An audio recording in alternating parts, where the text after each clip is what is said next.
So we're here today because it is Gifted Talented Neurodiversity Awareness Week, powered by the G Word. And at our Gifted Kids, we're doing a podcast every day this week to help promote some very much needed awareness. In today's episode, we're going to unpack homeschooling. What is it? Why do people do it?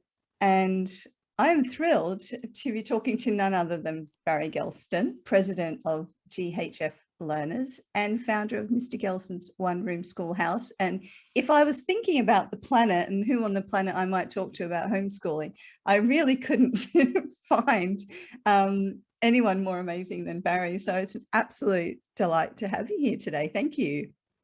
Well, thank you for having me. It's a real honor to get to chat with you and do it from across the planet. This is very exciting for me. Yeah, and me too. And I'm always thrilled and feel just really privileged that I'm here in Adelaide talking to you in Boston about giftedness and just to be in this situation. And thank you for getting up this morning to talk to me. I really do appreciate it. When I wake up, I'll give you your welcome. No worries at all. We'll ease into it. So we'll start easy then, Barry. How about you tell everyone a little bit about you? Well, I am, for my day job, I teach gifted kids math online. I work with homeschool kids and we go from 3rd grade to calculus. And it's just the two of us, and we make our own private space together, just like this in Zoom, just the two of us. And we develop relationships, we create our own safe space together. And we learn math at their pace as quickly or as slowly as that needs to be at the moment. And we try to do it in a way that the learner is the one creating their knowledge, that they're the ones in charge of their own learning. And plus it's fun. I just enjoy hanging out with the kids, and it's the grounding part of my day when I get to learn math with them and learn about them and develop that relationship. It's really exciting for me. Yeah, that sounds really lovely. And what a treasured resource to have that access to someone who, do you just live and breathe maths? Are you a total maths geek? Actually, no, I'm more of a, math is one of my hobbies. I just happen to love math. Yeah. And it's one of the many things that I love. And it makes sense for those of us who love math. What I love about it is that it comes together from all different angles and places. I never get to talk about this. This is fun, but it makes sense. And in a world where things don't always make sense, math just comes together and always makes sense. And whether you're looking at it from this angle or that angle, it's this beautiful mesh that always happens. And you just have to be patient enough to work your way through it and let it reveal itself. I can appreciate that love of and appreciation for that sense of order. And it actually reminded me of a meme I saw just recently, and it had like 5 blueberries, and it was like squishy, sweet, sour. Every blueberry was different, and they had like 5 packets of chips, and it was like exactly the same every time. And there's a lot of comfort in that sense of structure and consistency and numbers. And I imagine that's actually a really lovely place, a safe place to feel for a lot of kids who are particularly into maths. Yeah.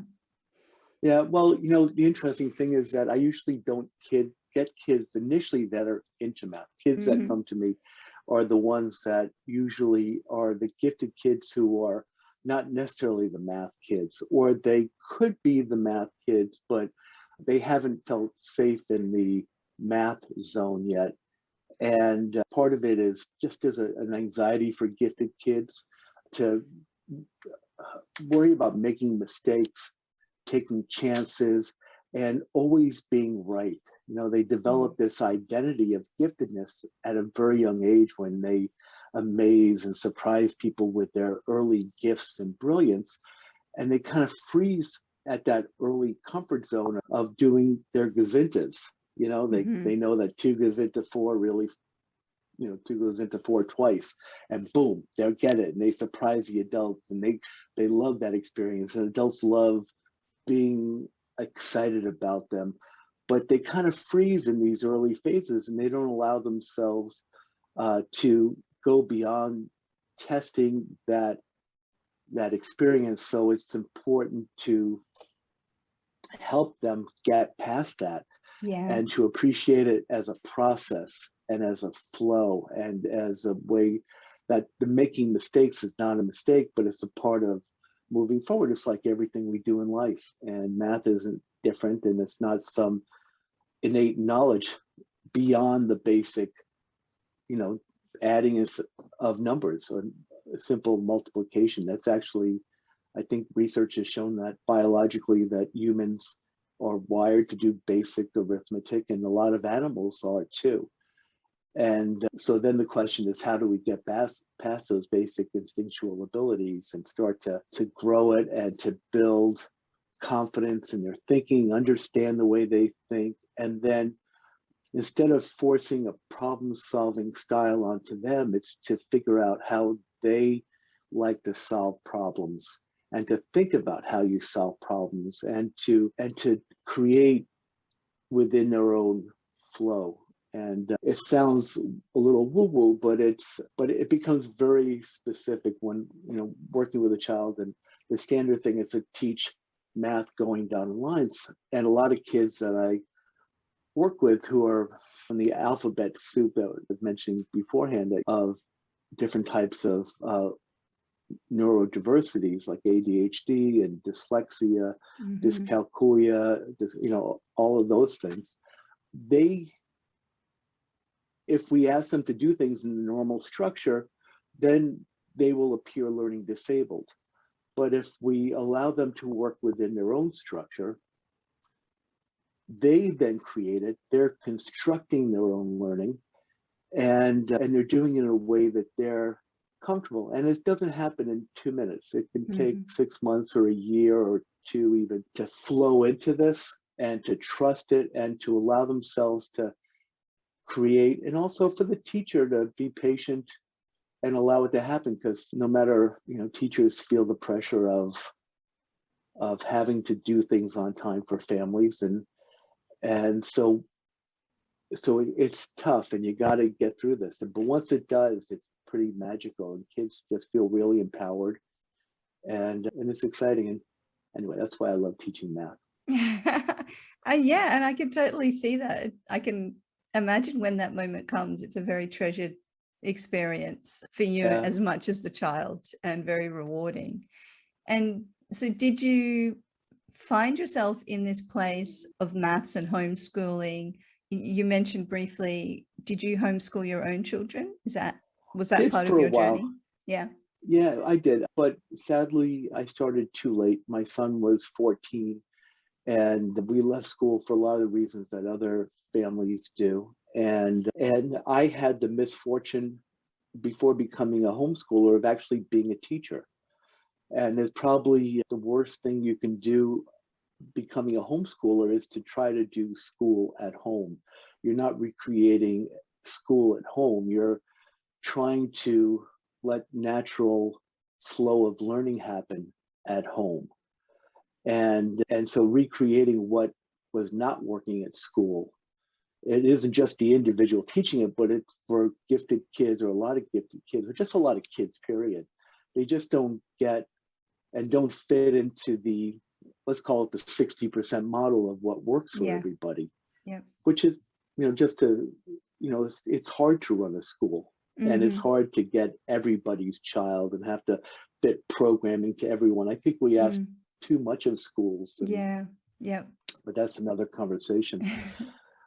So anyway, so we left, and when that happened, matter of fact, I found GHF, Gifted Homeschoolers Forum, back when my son was young, and I was online in the Yahoo forum. That was the Google Gifted Homeschoolers Forum, right? Yeah. And was asking a lot of questions. And then as a math teacher, I was answering a lot of questions. And before you knew it, I was in the business of teaching homeschool kids online and gifted homeschool kids. And for me, I found my spot and I fell in love with it. And I found my kindred spirits and meeting the kids. It was like, yeah, this is it.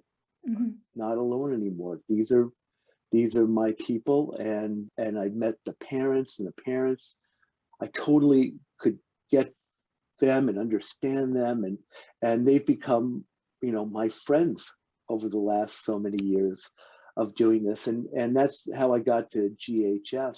And 3 years ago, I was fortunate enough to become the president of GHF, and I'm very, very proud of that.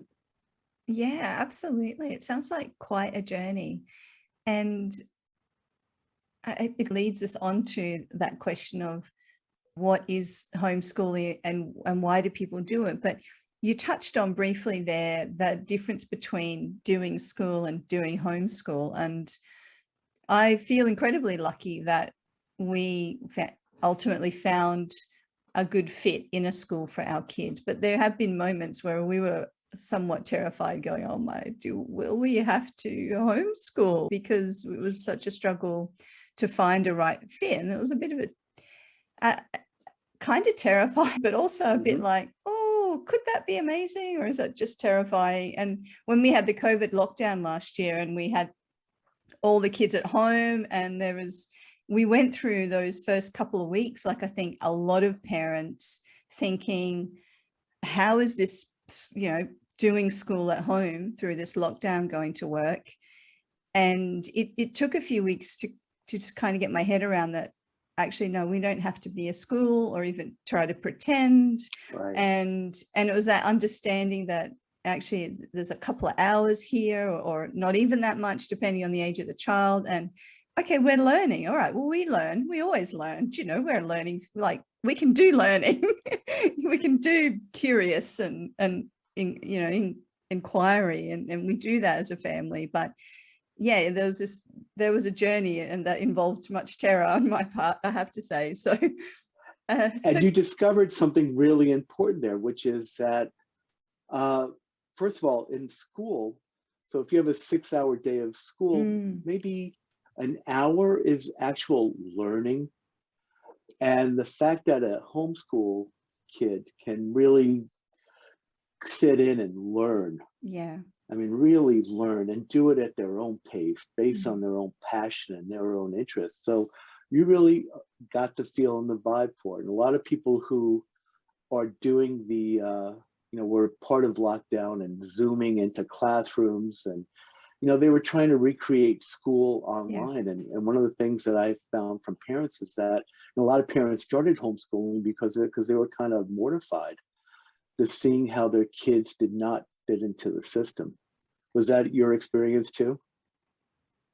Thankfully, we were in the right place first. And so once I got through my own kind of, oh my, period of shock, it was good. And they were great. And their approach was amazing. And it was we had a lockdown somewhat recently. It was just a short one, but they were like, every family's different, every child's different.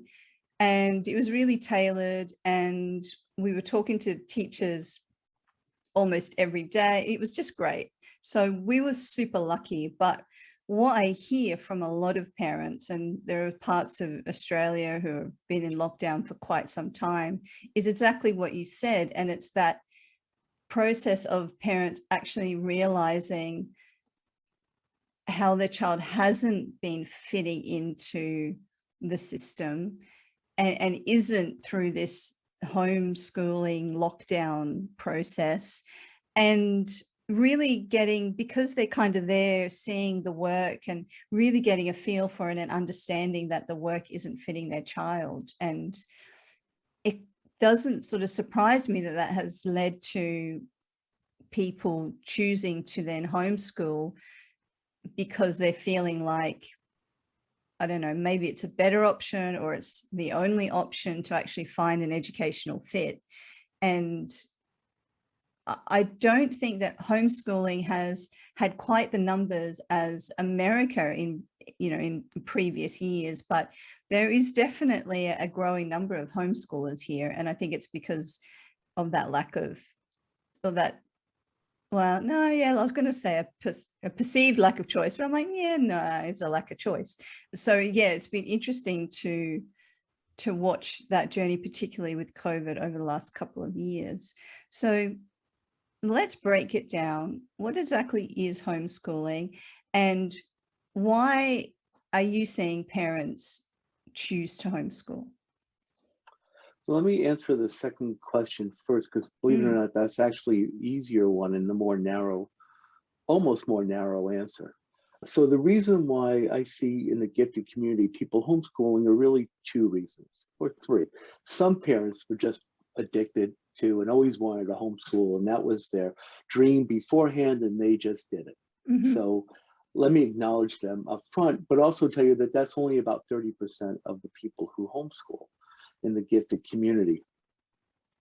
The second group are the ones who just saw their kids were not getting accelerated properly. They were just not learning. They weren't getting the information that they need. They were just flat out bored. And then the third part are the 2E kids. And I might as well just explain briefly for people who don't know what that term is. 2E is giftedness. It really came from this original understanding of giftedness plus a learning disability. And over the years, it's been expanded. And some of those quote unquote learning disabilities, some of them were started to be called neurodiversities. And it's been a part of a revolution for us to re-understand, re-envision what who we are as individuals and our diversity as individuals and our neurodiversity. So this idea of giftedness and a neurodiversity, these kids are they're the ones that really went through the most pain, and the families that went through the most pain. And a lot of it has been a part of this kids being involved in what it's been called the deficit model. They go to school or medical model, and kids go to school and they do a test, they do assessments, and they go, oh, your child has, as if you're being told that your child has cancer or a broken arm or liver disease. Your child has ADHD, your child has autism. And now we have to, get to work and cure them or make it manageable so that they can live, which is totally inappropriate, well-intentioned, and historically relevant, but dysfunctional when trying to raise happy, healthy children in what has always been a neurodiverse world, and just not necessarily knowing that it is. So what's become well documented now is the story of a 2E child who is in school. They're struggling because they're underachieving. Nobody knows why, or people just think they're kind of, on the other side of intelligent, and they feel a lot of pain. They feel left out. They're not a part of the community. And then the good guys come in, the teachers come in, they do an assessment. They go, oh, this child has ADHD. This child has some dysgraphia, dyslexia, whatever it is. And they start doing remediations to fix. So they're trying to make a kid to be unfixed or to be fixed and unbroken.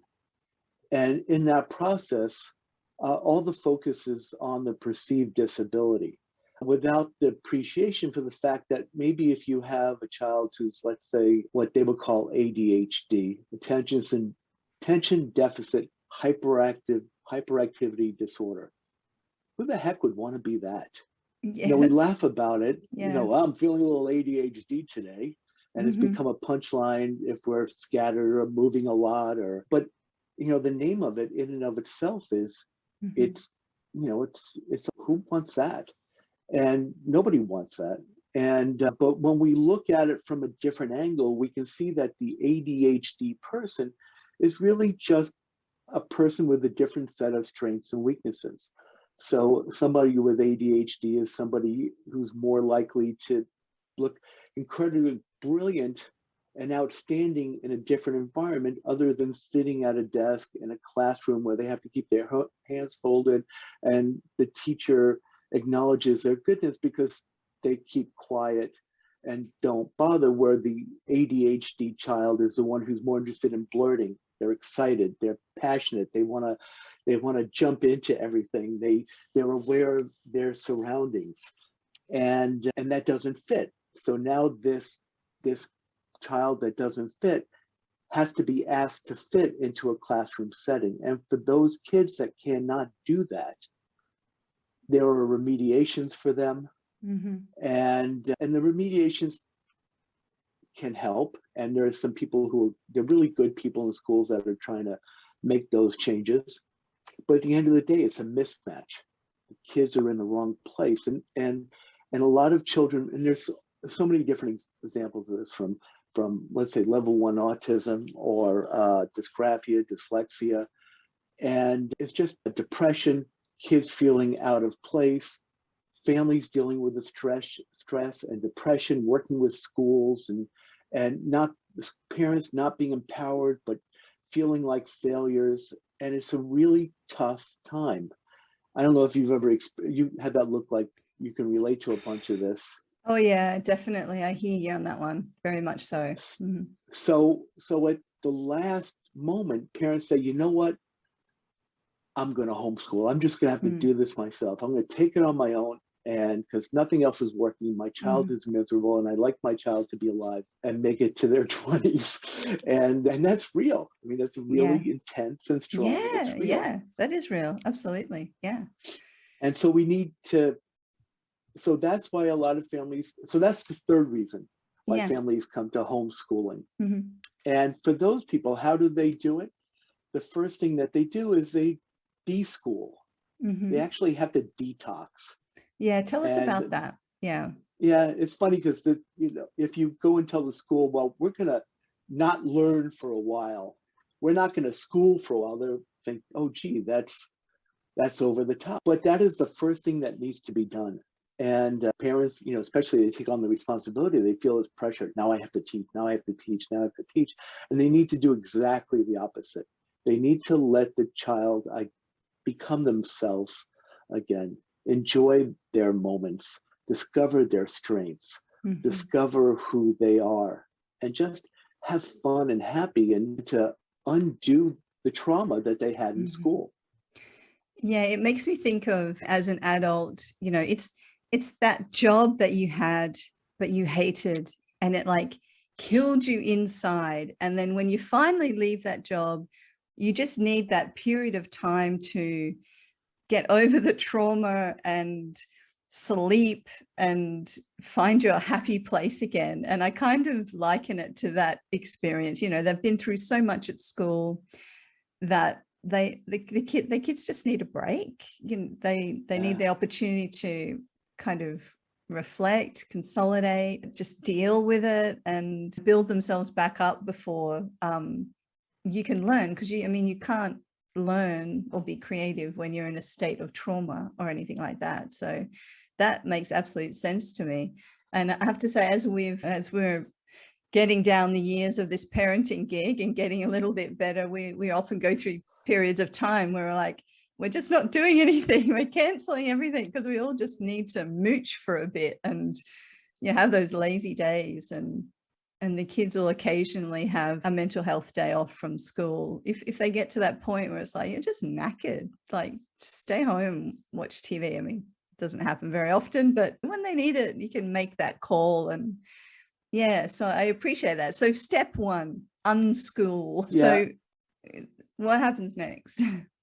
Well, so the journey has been different for each family, and it's their philosophy on education and also what they feel their kids need. Some kids need the structure, and so parents work to find them structure, build their executive functioning skills, and some need to be in the flow. Some will travel school. Some will do their own version of school at home, but within a way that works for their child. And so I want to give you a recipe book, but there isn't necessarily one. I mean, there are books out there that will say this is how we did it. Yeah. But I think the most important advice is that it's okay to try whatever works for you and your family. And there's no right way or wrong way. There's no authority overseeing you to say, this is how you do it. Mm-hmm. It's about everything else in parenting. Yeah. Right? I mean, there were books, other people wrote them. You had your parents. Yeah. But at the end of the day, all we could do is look at our children and go, are they okay? And Mm-hmm. does it feel like we're doing the right thing? Are we making the connection? And it's very, I want to use the word visceral. It's connected, and it's about being connected to your children and understanding what they need and not being judgmental. A little bit of them, but more importantly, of yourself. Yeah. That I'm allowed to make mistakes as a parent, Mm-hmm. because there is no, we're gonna mess up, and they're Yeah. probably all gonna come back in therapy and tell us all the horrible things that we've done to them. But at the end of the day, all we could do is just do our best and be sincere about the fact that we're just people and we're doing our best, and we experiment and we do what's right for their children. A lot of differences in homeschooling too have to do with the privilege that each family has. And I've been starting to use this term more and more discussing homeschooling, because in a lot of ways, homeschooling is a privilege. People Yeah. don't realize it. Yeah. They have the ability to keep their children home. Some people just can't. They have to work 2 or 3 jobs, and Yeah. they need their kids in a building. Yeah. They need somebody else owning the education. Not everybody is confident to teach their children or to lead their children's education. Not everybody feels that they have the education or is education minded. Even in the gifted community, not everybody's been through, has a doctoral degree. That's, a lot of people who are gifted, didn't make it through high school. They were high school dropouts. Yeah. And so it's so many different levels, and we're not even getting into socioeconomic and cultural issues and all of that. There's just so much privilege in getting to homeschool, and people don't think of themselves in privilege because it's, because of what they've been through to get there. But there's still a lot of people who don't even get there and have to languish in the system that isn't fitting for them, like it was for the families that left. So families that, depending on privilege, some will they'll hire out. They'll hire a Mr. Gelston to teach their children math. They'll sign up for courses at places like the Online G3 and Athena's and Young Scholar Academy, and they'll try these different programs. And if they can afford it, there's OutSchool. They'll do inexpensive programs there. And some people will just, everything in the world to them is a learning opportunity, from the aquarium to the museum to time in the park, going down into the fields and just studying anything. And anything could be a science project.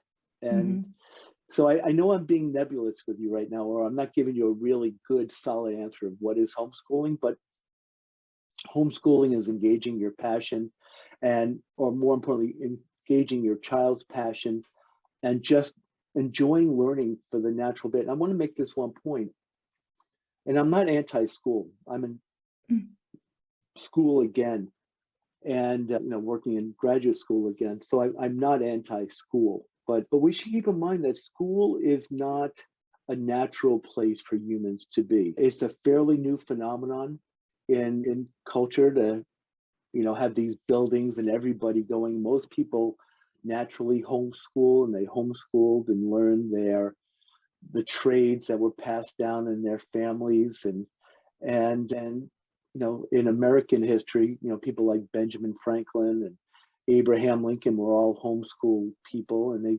were quite brilliant. So it's not, the schooling is the new thing, not the homeschooling, and not being an autodidact, a self-learner, right? And self-directed learning and learning within the family structure is not the new thing. It's the millennia old way that things are done.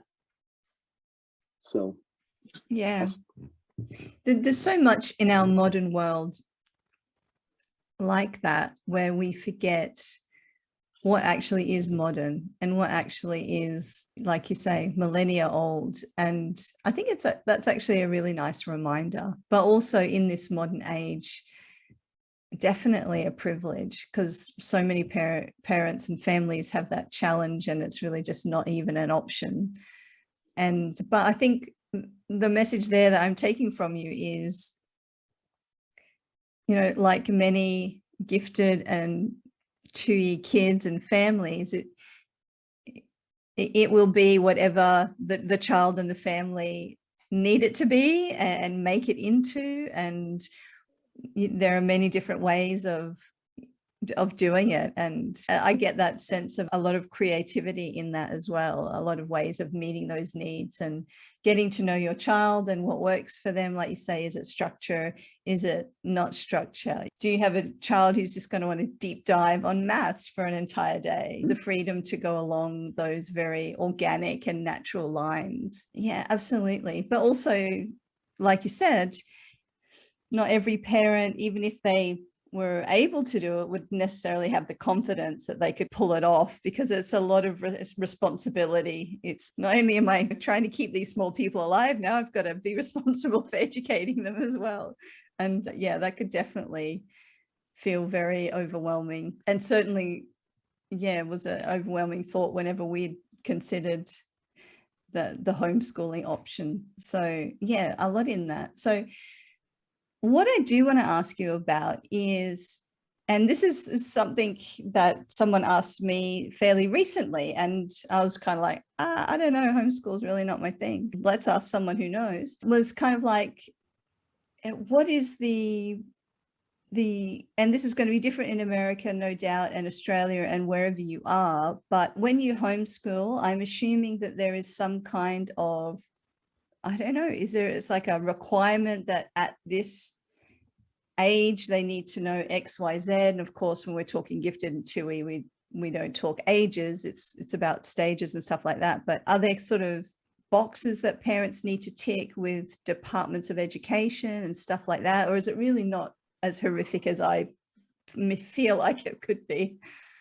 Well, from an explaining point of view, an extra level of horrific is that in the United States, we have 50 states with 50 different laws.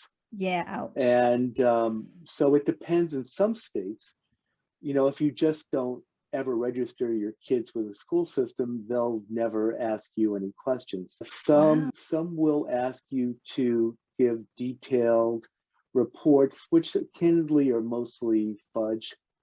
And parents create the skill of how to write what they want to write, make the portfolio that they want to make. Some systems, like California, has a charter school system where they support homeschooling.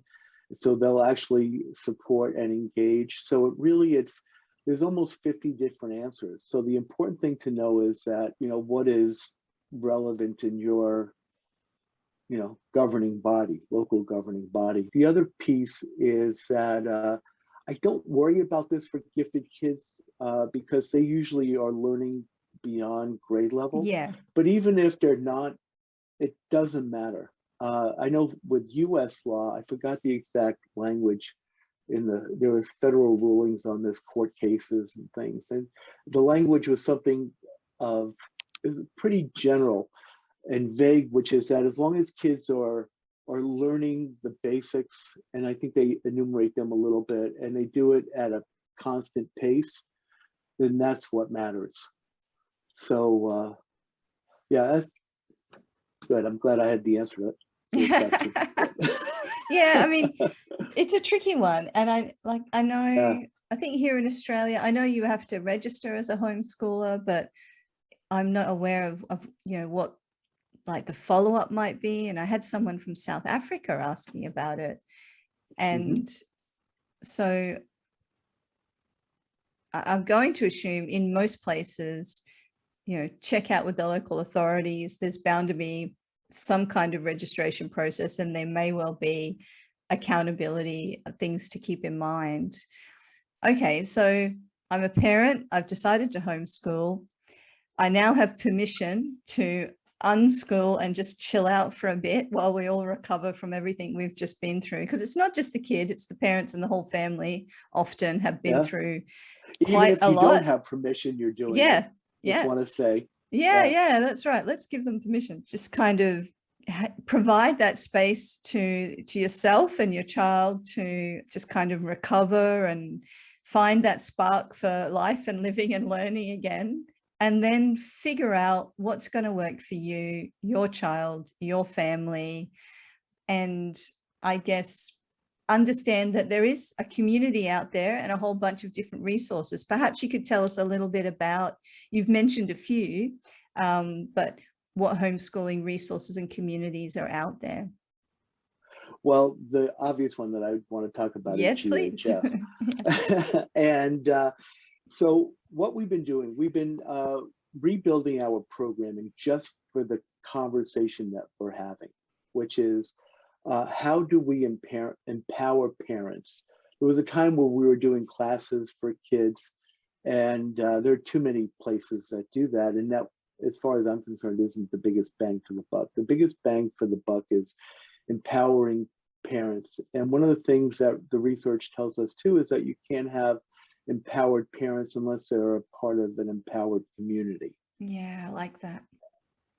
And so that is our focus is, and so we build programming and back to, I've been using this word privilege a bunch.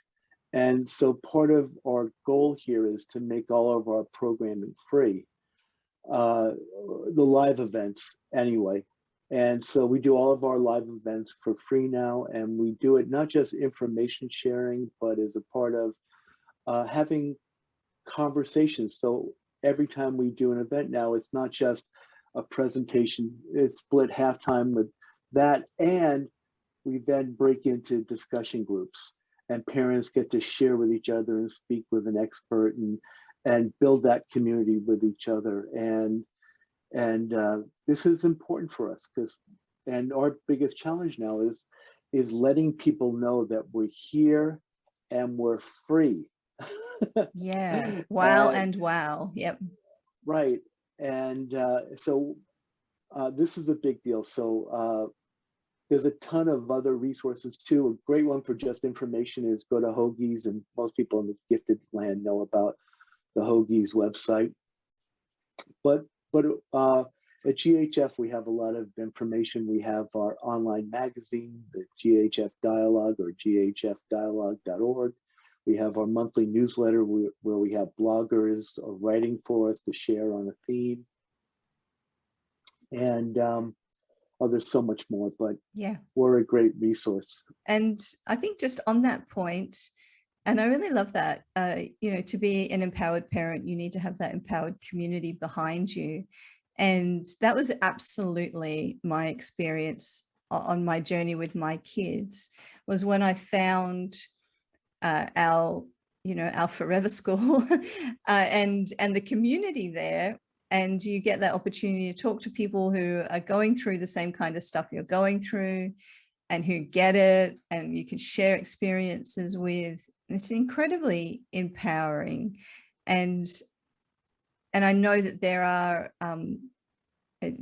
GHF online and all of your resources, and that opportunity to connect with other parents is huge. So if you're listening and you're contemplating homeschooling, make it a priority to find your community and people that you can connect with, and definitely check out GHF. So, and by the way, what you're doing here is all a part of the community, and what you're doing and having these conversations and speaking to all of us is letting other people know that they're not alone, and that they can hear their stories in other people's conversations, and knowing that they can be okay, and that there is a way to make it through. Heck, it's tough for everybody trying to raise kids, and this is just another, mountain that parents have to climb. But there is another side to it, and so I think what you're doing is very important. So thank you. Well, thank you, and you're welcome. And yeah, absolutely, that was 100%. Our mission is to help parents find resources like yourself, and know that there is actually a lot of great, wonderful things out there. And sometimes it just takes years to find them. And I'm hoping that we can make that easier here through the podcast and having these conversations. And I was going to say something there and I've just kind of forgot. I think I had a coffee and I'm like, if I drink all of this coffee, I won't get to sleep. But I feel like I need the coffee for my brain to work, because people should know. Yeah, people need to know that for me, it was first thing before the morning started. And for you, it was like the last thing is you wish you were going to sleep because we're on different parts of the planet. Absolutely. It's like, I don't know if it's sunny in Boston, but it's nighttime in Adelaide. So maybe that's just where we end. Barry, it's been an absolute delight to have this conversation with you. I'm always a little bit, a little bit nervous meeting new people. I'm actually very socially awkward individual. So, I'm sometimes surprised that I'm doing a podcast with people from all over the planet. But I'm always thrilled how amazing and generous people are with their time getting up in the morning. My apologies to your wife.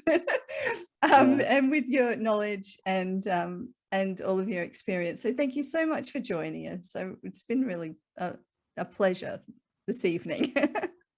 Well, it's been really enjoyable for me, and the time went by quickly, and you are in no way awkward. I've really enjoyed your conversation. You're a wonderful conversationalist and a really good person. So thank you for having me on. Thank you very much. And for all of our listeners, this is a part of the G Words Gifted Talented Neurodiverse Awareness Week. There is free stuff happening all week. Please check it out. There's, I think, webinars every day and different partners doing different things. And we're having a podcast every day.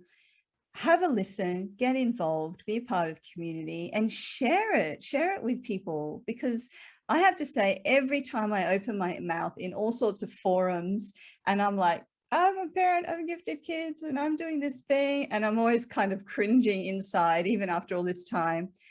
Every single time someone comes up to me later and they're like, oh, my kid's gifted, or my grandchild is gifted, or I'm gifted. Like, I swear, absolutely every time.